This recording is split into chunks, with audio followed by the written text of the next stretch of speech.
What is good, everyone? This is your host, Deanna Radulescu with Label Free Podcast. To live your best life, you must live label free. As always, bringing incredible guests from all over the world, so sit back, relax, and tune in. My next guest is a chief foot officer and the owner of From the Ground Up Physiotherapy. Please welcome Greg Stern. Greg, welcome to the show. Thank you very much for having me. Thanks for being here. So you've got a very interesting story. Like, you had something that kind of really happened to you at an early age that molded your life and kind of like catapulted you into the direction where you are today. Can you give us a little bit of a backstory on what did happen to you when you were younger and what the buildup was to being a chief foot officer? Yes, absolutely. So I'm 29 now, and 10 years ago, playing flag football, I had an innocent ankle sprain, and I had many prior ankle sprains, but this one just never healed properly. So I continued to play as one does when they're 19 years old. I was a quarterback, so I didn't really have to run too much. It was just catch and throw in a flag football league. But after the season was over, the ankle sprain just wasn't healing. So the pain kept persisting and persisting, where I couldn't really stand barefoot for more than a few seconds without pain. And having had parents in the medical field, my dad's an emergency physician and my mom's a physiotherapist. And so I was going through physiotherapy myself. Yeah. And nothing was really working. I was doing everything that they were prescribing. I was being very diligent with the exercises, but it kept going. And, I was in a state where eventually it started getting worse and worse, where I couldn't do the things I loved anymore.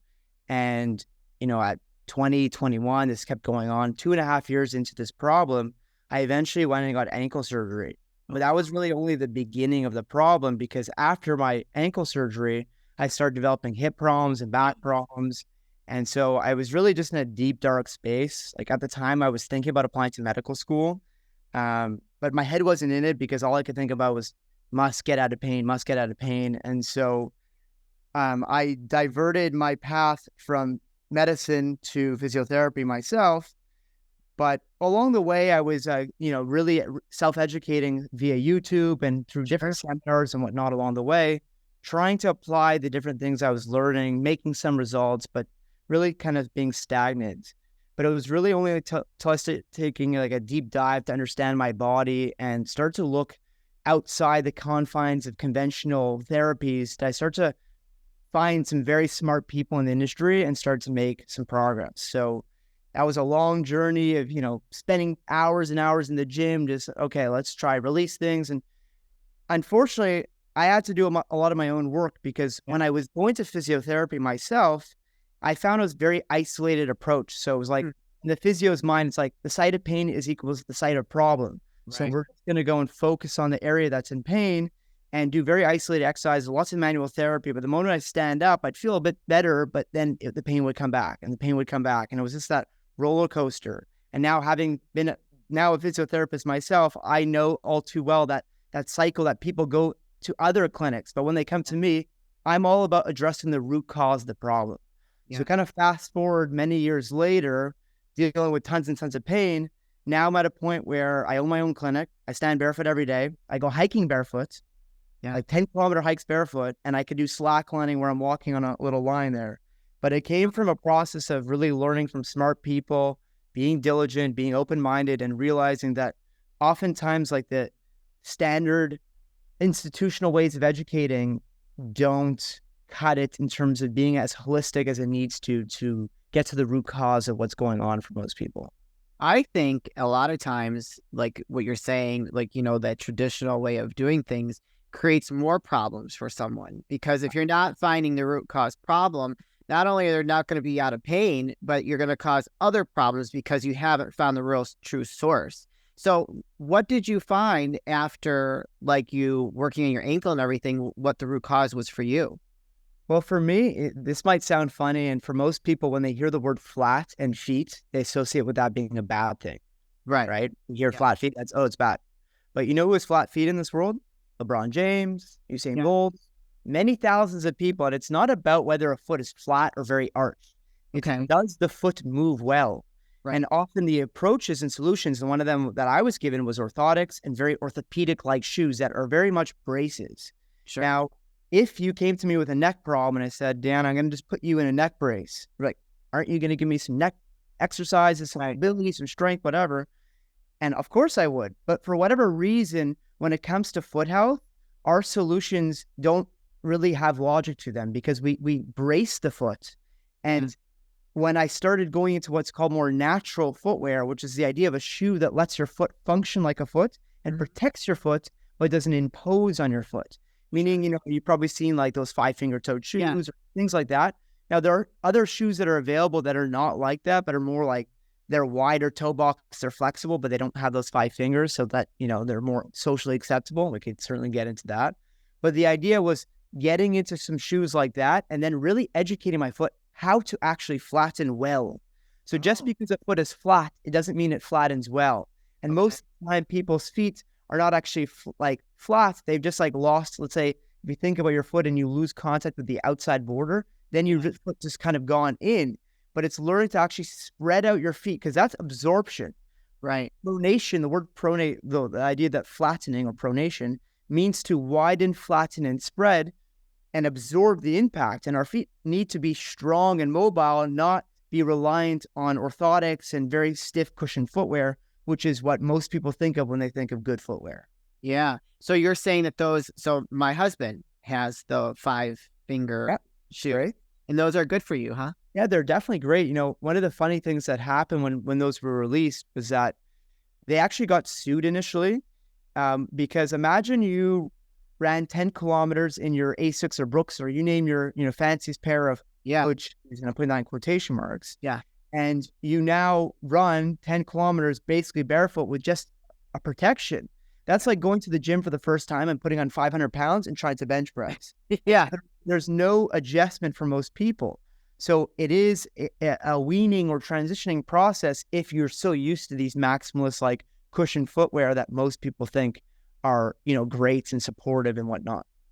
So you shouldn't be wearing those kind of shoes. So if you're running like the cushion shoes, you should be wearing the 5. Ideally, you're in some more natural footwear that lets your foot change shapes and move. Now, I'll caveat saying that it's not natural for us to be running on concrete to begin with. So let's say you're forest running a lot, like trail running, that's much better to be in like that more natural, like the 5-finger or many other brands. But there are other brands that still respect what I like, which is to be wide, to be flexible, and to be flat, but do still have some cushioning. So when it comes to being a concrete runner, that you do still have a bit of help. But like when it comes to trail running, by all means, you want to, as much feedback from the ground, is the better compared to, blindfolding your feet with 3 inches of cushioning between you and the ground. Yeah. My husband's going to love hearing this. Yeah. Because I say they look so weird. I'm like, those. Well, our gloves look like our hands. I know. But that's amazing to hear. Okay. So it took you a while though to become pain-free. Yes. So, and how was it? So you said that you had to work on your foot to be flat the right way. Yes. So flat as well as arch. Like the foot needs to do both the things. It needs to be able to go down and go up, right? The idea like a trampoline, the ability to change, to load. And then also learning, one of the things that I've learned over time with my rehab and what I do with my clients is that rehab shouldn't look like little dinky exercises with elastic bands. It should mimic the demands of real life. So if you're a runner, and even if you're not a runner, most of my clients here will learn first how to squat, how to hinge, so like how to use their hips, how to use their knees, how to move in 3D, but then also get springy, learn how to become like, they do these little pogo jumps. So they learn to develop some sense of elasticity in their body, as opposed to, we get old when we stop being able to leave the ground and coming back with a sense of confidence. Most people they do a little jump, like, ow, it's not natural not to be able to skip like when we were kids. Yeah. That's funny you say that. I was just skipping with my niece and nephew on Tuesday, and then I was running on the cement, and I was just wearing like Skechers, nothing fancy. Yeah. And my left foot, like I was telling you before we started recording, is hurting me now. Like I couldn't walk yesterday. Yeah. And I'm just like, I don't usually get injured very often because I'm very aware. I'm very in tune with my body, probably more than most people. And so I'm just like, well, what the heck? Well, I didn't do anything crazy. But I don't know. Like, so if you're running on cement, what is a good way to counteract like maybe this pain that I'm feeling? Well, two things, one time, oftentimes we think about running softly and we sink the ground. So we hear this word run softly or land softly. And so instead of being like very rigid and elastic, we become very muscular nature. And when it comes to running, we don't want to be muscular. Actually, we want to be elastic. We want to be able to kind of pounce off the ground. The other thing is like, you might have been landing a lot on your heel. Yes. This midfoot. And this is the idea that I want to teach people is how to stack your body.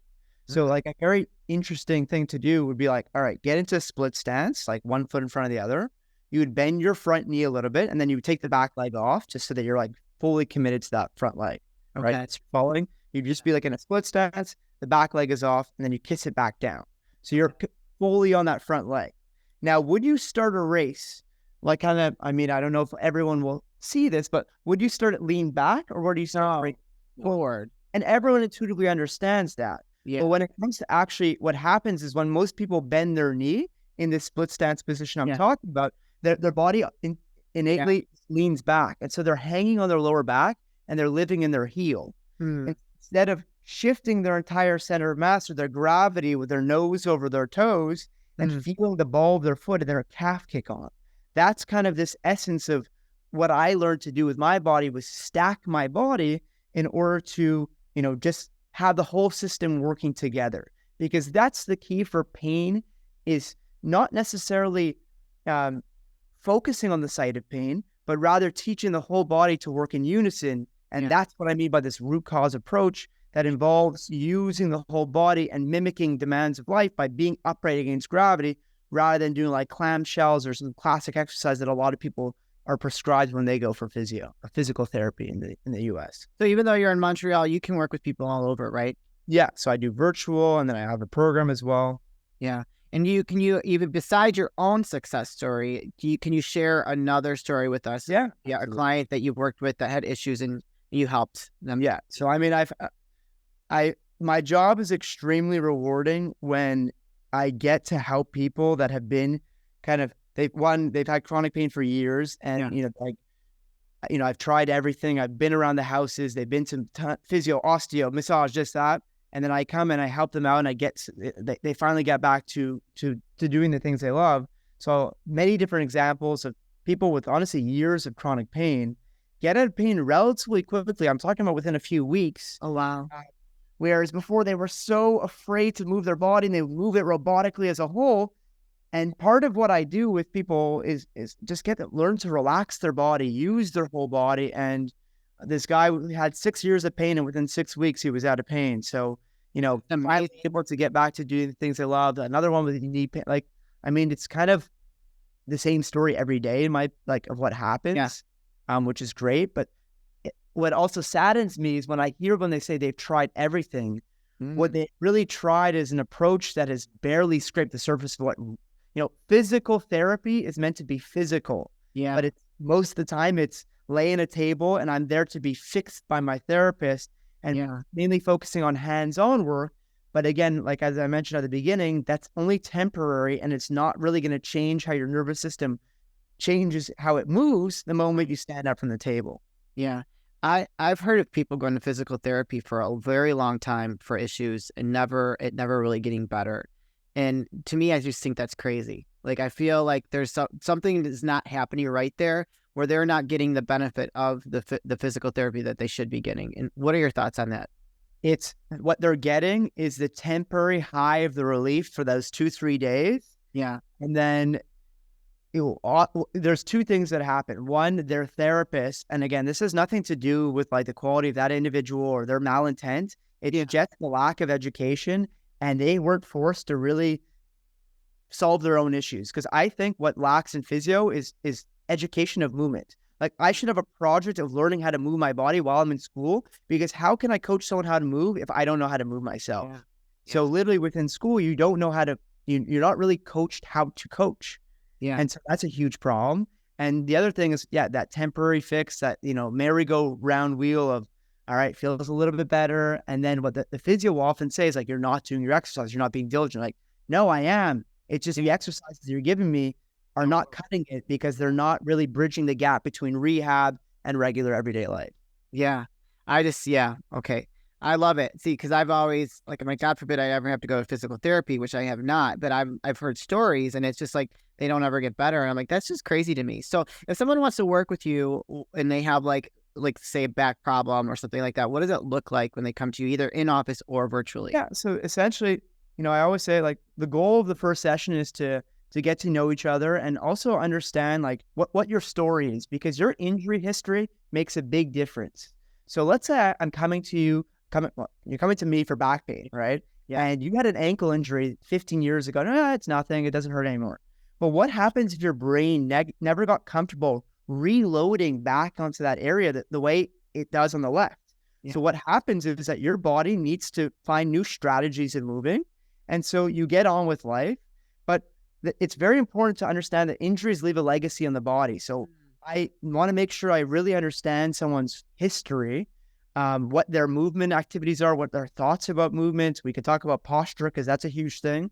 But then I'm just going to look at how their body's moving, very simple stuff. So like I'll ask them to bend down to touch their toes, to lean back, to run their hand down the side of the leg, to side bend, to rotate. And I'll, depending on if it's a shoulder issue, I'm going to look at how their shoulders are moving, just different movements that give me information. I get them on the table. I'm doing some different, very basic things, tests that give me information. Yeah. I sit back down, sit someone back down. And then the key thing is to explain someone what's going on without diagnosing them. So I love the label, the idea of your podcast is that label free. Yes. And this is what I think is really important for most people to understand when they're in pain. So if you've been in pain, and we'll call it, you have knee pain, you probably go to a doctor and they'll tell you you have patellofemoral syndrome or IT band syndrome or tendinitis or jumper's knee. And there's all these scary sounding words, okay? Like there are these important labels that we now like, if you're not educated in this field, you now internalize this label as this is something I'm going to have for the rest of my life. And that's a huge thing because people will come to me and tell me that I had patellofemoral syndrome. How? Yeah. That's intense. Like when did you start experiencing pain? Oh, 10 years ago. Do you still have pain? No. But like they still think that label is a part of them. Yeah. And so that's a huge thing to understand, that like what I'll literally do is I'll draw out a picture of a foot, a knee, a bum, and a back. And let's say they're dealing with a knee issue. Yeah. I'll say, remember that test when I asked you to push down and you couldn't really hold me on that side, but the other side you could? Yes. Okay. So let's just say for the sake of argument that let's say your calf muscle, your foot, your hamstring, your quad, your bum, everything is supposed to do their fair share. Let's say we said 5 parts, 20% each. Yeah. Now, what I'll do is I'll literally draw it down and be like, all right, so let's just say your calf and your hamstring muscles are not doing enough. We'll give it 5%. Arbitrary, but it's just to give them this illustration. And then remember when I got you on your side here and I asked you to push up and you couldn't really hold it, so your bum is not firing the way I like it to. Okay, 5%. Yeah. Well, basically, as you could see, and I draw it out, your knee is right now taking on 80% of the load. Wow. And you see that's a problem. Yes. Okay, what's the problem? It's doing too much. Okay, so what we want to do is go from here to here where everything is doing its job. That's my diagnosis. You have a load management issue. Things are just being overused, and you see these percentage points. Okay. And let's say they're a runner and like they want to get back to running. And like within a few weeks, like they're back to feeling good. And, now instead of 5%, I'll draw like 10%, 10%, 10%. But there's still 60% at the knee, for example. Yeah. And they're like, well, I want to get back to running. You think I'm ready? I'm like, well, do you still see that there's a problem?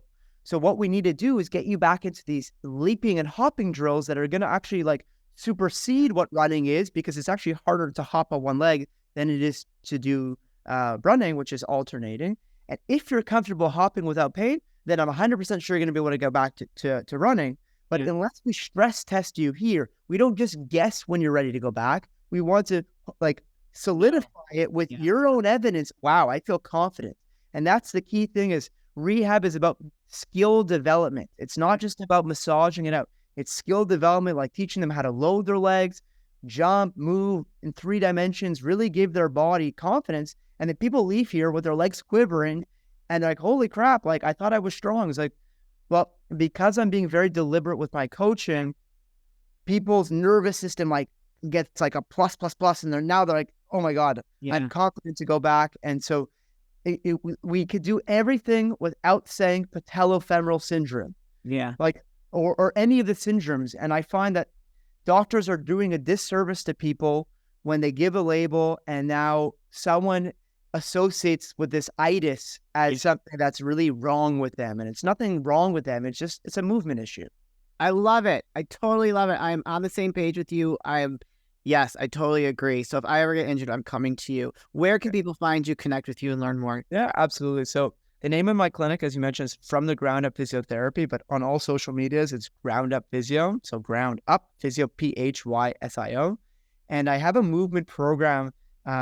It's a mobility and strength program that basically teaches the exact same system that I use with my clients on a daily basis that I package together. It's like a 15-minute daily routine that teaches you how to use your hips, how to load your legs, how to get more foot mobility. So it's really intended for anyone dealing with any sort of lower body issue. Okay. And that's the name of the program is called Rebuild Your Body from the Ground Up. And you'll be able to find that through my socials as well. That's all linked in there. And yeah, so that's how people could find me. Excellent. You guys, if you connected with Greg, if you're having some kind of ailment, some kind of pain, and a need to work with a knowledgeable person that's going to actually find the root cause of that pain and help you fix it, go ahead and click the links in the show notes and go follow him on social and to go check him out. I'm sure you would be very happy to do so. Greg, this is the part of the show where I like to ask for last words of wisdom or advice. What would you like to leave with us today? I would say that, there's a very nice quote right behind me. Yeah. That was said by Conor McGregor. And it just says, an injury is a process. It's not just a process of recovery. It's a process of discovery. So this idea that if you could reframe an injury as an opportunity, for me, when I was having my ankle injury, I was really depressed and not in a good space 10 years ago.